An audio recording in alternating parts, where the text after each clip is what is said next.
Mga kapatid, babasahin po natin ang paksa ng ating leksyon, ang talinhaga tungkol sa alibughang anak.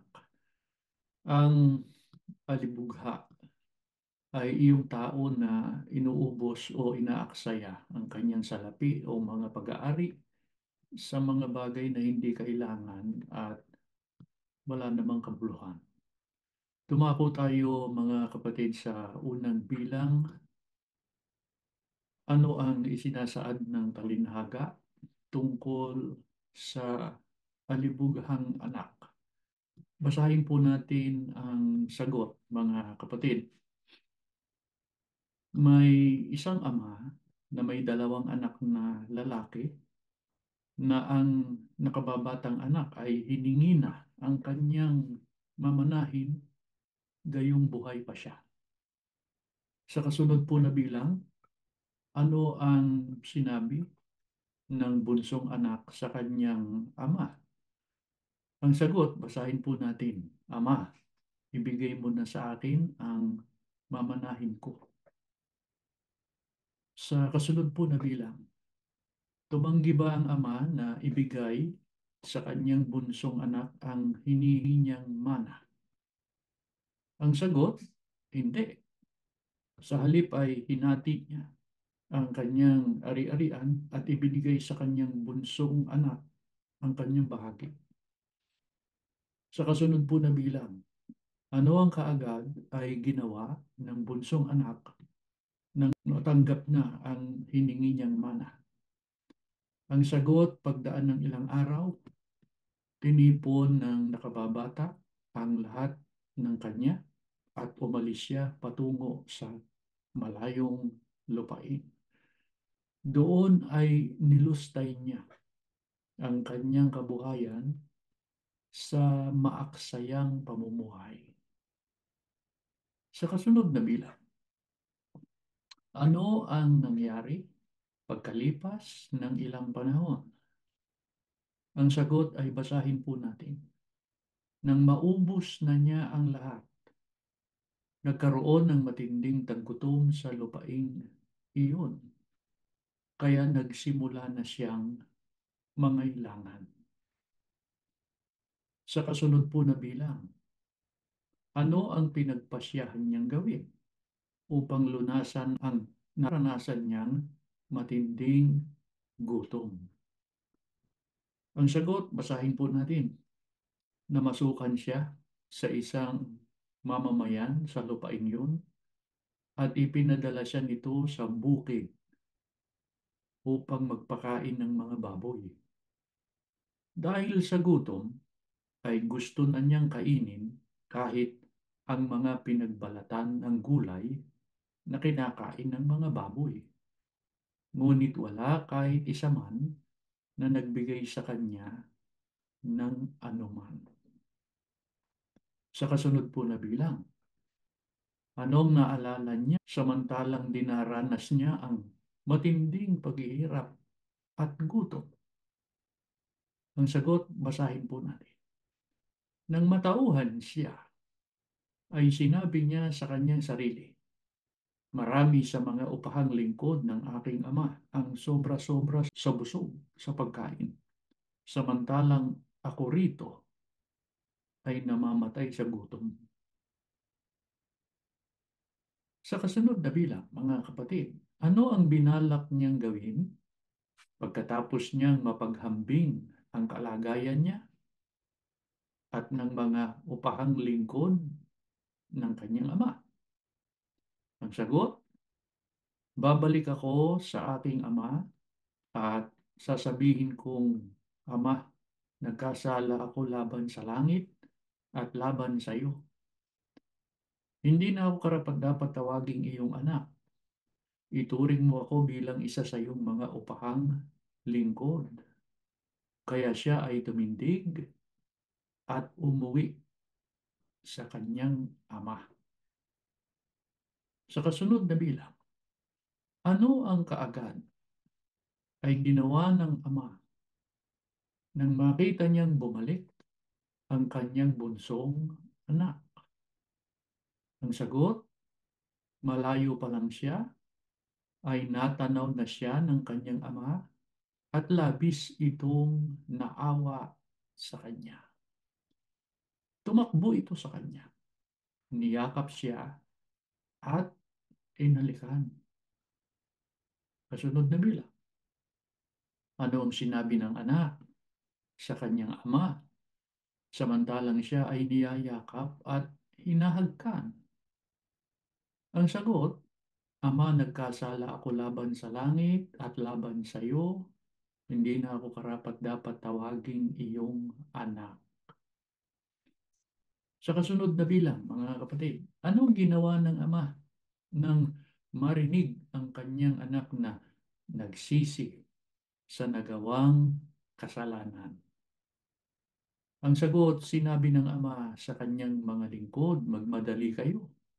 Dalhin niyo rito ang pinakamagandang balabal at isuot sa kanya. Suotan ninyo ng singsing ang kanyang daliri at ng mga sandalyas ang kanyang mga paa. Kunin ninyo ang pinatabang guya at katayin. Tayo'y kakain at magdiriwang, sapagkat patay ang anak kong ito, ngunit muling nabuhay. Siya'y nawala, ngunit natagpuan, at nagsimula silang magdiwang. Sa kasunod na bilang, mga kapatid, ano nangyari samantalang sila ay nagdiriwang o nagkakasayahan? Ang sagot, nasa bukid noon ang nakatatandang anak at sa kanyang pag-uwi, nang malapit na siya sa bahay, nakarinig siya ng tugtugan at sayawan. Tinawag niya ang isa sa mga lingkod at tinanong kung ano ang nangyayari. At sinabi nito sa kanya, narito na ang iyong kapatid. Ipinagkatay siya ng iyong ama ng pinatabang guya sapagkat nabawi siya ng iyong ama, naligtas at malusog. Nagalit ang nakatatandang anak at ayaw pumasok, kaya't lumabas ang kanyang ama at nakiusap sa kanya. Sa kasunod na bilang, ano ang may pagdaramdam na sinabi ng panganay na anak sa kanyang ama? Ang sagot, basahin natin.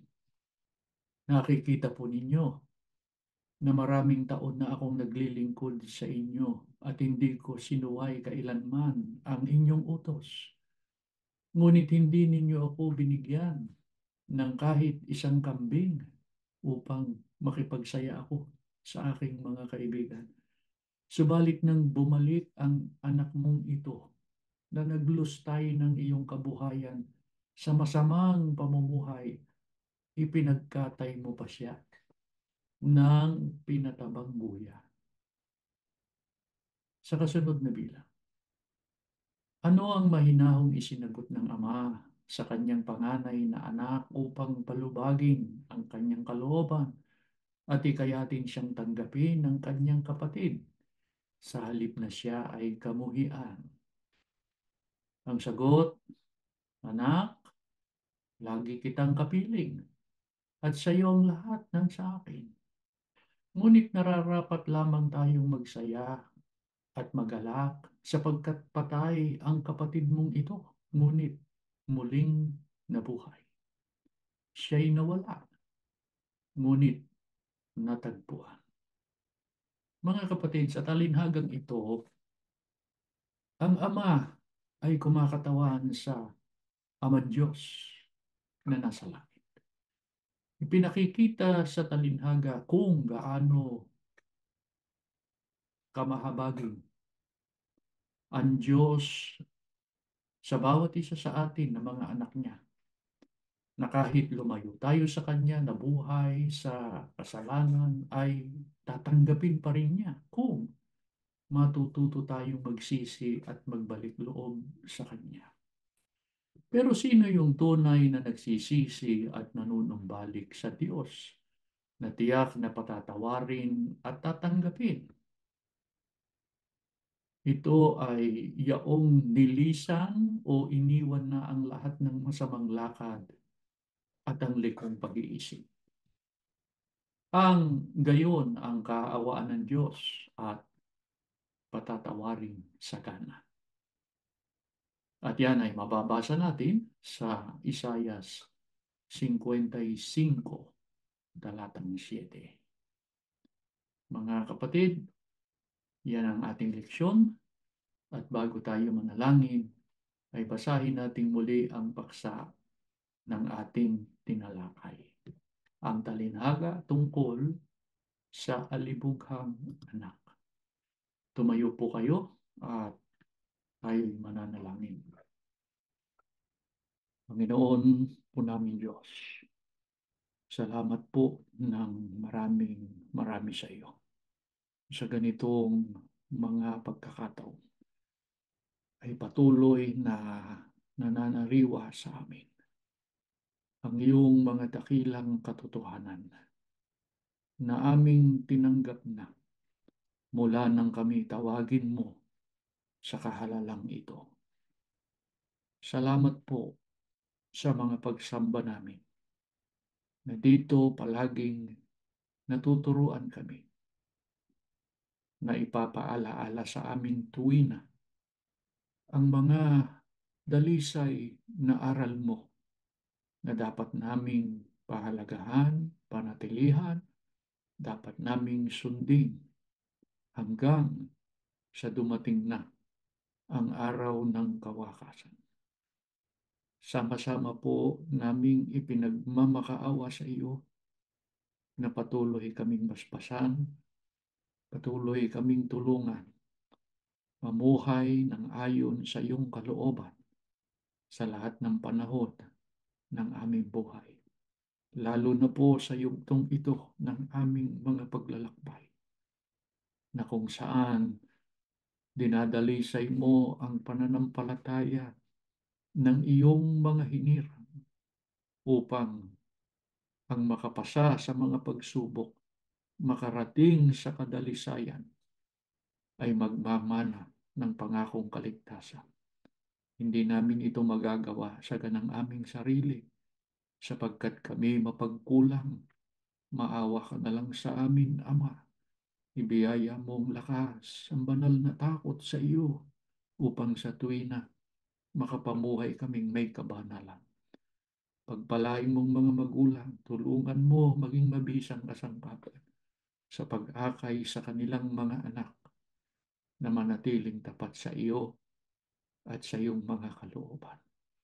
Ibiyaya mo sa mga kapatid naming mga kabataan ang magandang kapalaran. Pagpalain sila, huwag mong ibibigay sa anumang masama, mamalagi na kapurihan sa iyong pangalan. Ama, tumitiwala kami na sa tuwing kami sumasamba, lalo mong pinatitibay ang kaugnayan namin sa iyo. Panginoong Hesus, salamat po. Nariyan kang palagi para mamagitan. Tulungan kaming lagi sa aming mga pananalangin, makamtan ang aming mga kahilingan. Ama, tumitiwala kami. Ginawad mo sa amin ang iyong basbas. Hinihiling po namin ang lahat sa ngalan ni Jesus na dakila naming tagapagligtas. Amen.